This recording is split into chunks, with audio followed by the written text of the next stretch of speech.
আসলে মনে আছে অনেকদিন আগে একটা সাপ মার্কা আংটি পরেছিলাম তামার। হ্যাঁ, হ্যাঁ, হ্যাঁ। তারপর আমাকে, তুই বলেছিলি তোকে পাত্তা দেইনি। হুম, হুম। তারপর আমাকে এমন একজন বললো যে, বলছে যে তুই কোনো নাগ দেবতার পুজো করিস। আমি বললাম এই সর্বনাশ করেছে, এ তো খুব ভুলভাল মানে বার করছে।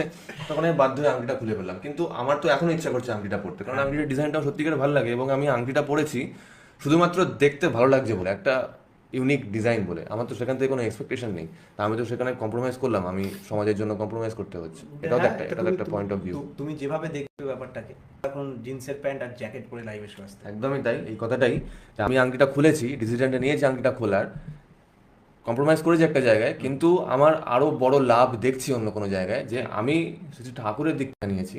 যদি আমাকে কেউ বলে যে আমার ইষ্ট দেবতা এখন অন্য কেউ, সেইটা আমি মানতে পারছি না। বা এটাও মানতে পারছি না যে আমি কিছু পাওয়ার আশায়, কিছু ফল ফলবে, কিছু জিনিস পাবো, সেই পাওয়ার আশায় আংটিটা পড়েছি, যেরকমভাবে লোকে মানত করে, সেই স্ট্যাম্পটাও নিজের গায়ে লাগাতে দিতে চাইছি না। তো মানে সেটা, সেই স্ট্যাম্পটা লাগলে আমি মনে করছি আমি কুল থাকবো না খুব একটা। তো সেই সব নিয়ে তো এরকম এমনি এমনি আংটিটা খুলিনি, সমাজের জন্য আংটিটা খুলিনি। এটাই হচ্ছে আমার পয়েন্ট।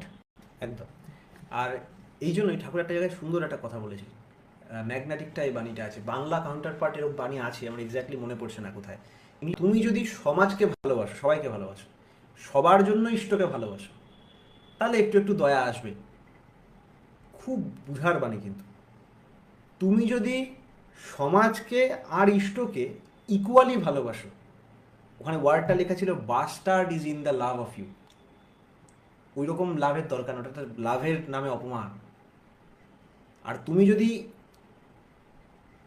সমাজকে ভালোবাসো, সমাজের জন্য দেখছো ইষ্টের প্রয়োজন আছে, তাই ইষ্টকে এনে তুমি কাজ করছো, ইষ্টকে ভালোবাসো, তাহলে তোমার একটু আসবে দয়া।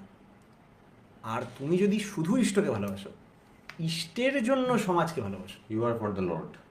তাহলে success and grace will come, না, grace will come down with the মুকুট, কি বলে, crown, crown. Crown of success.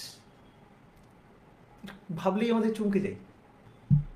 আমি যখন ক্যামেরা ঠিক করছিলাম, এই যে ভিতরে এই দাগ, এই জামাটা ঢাকার জন্য এরকম করে বারবার চাদরটা দিয়ে এরকম করার চেষ্টা করছিলাম। আমি যদি ঢেকেও ফেলি, এইটা কিন্তু কখনো চেঞ্জ হবে না।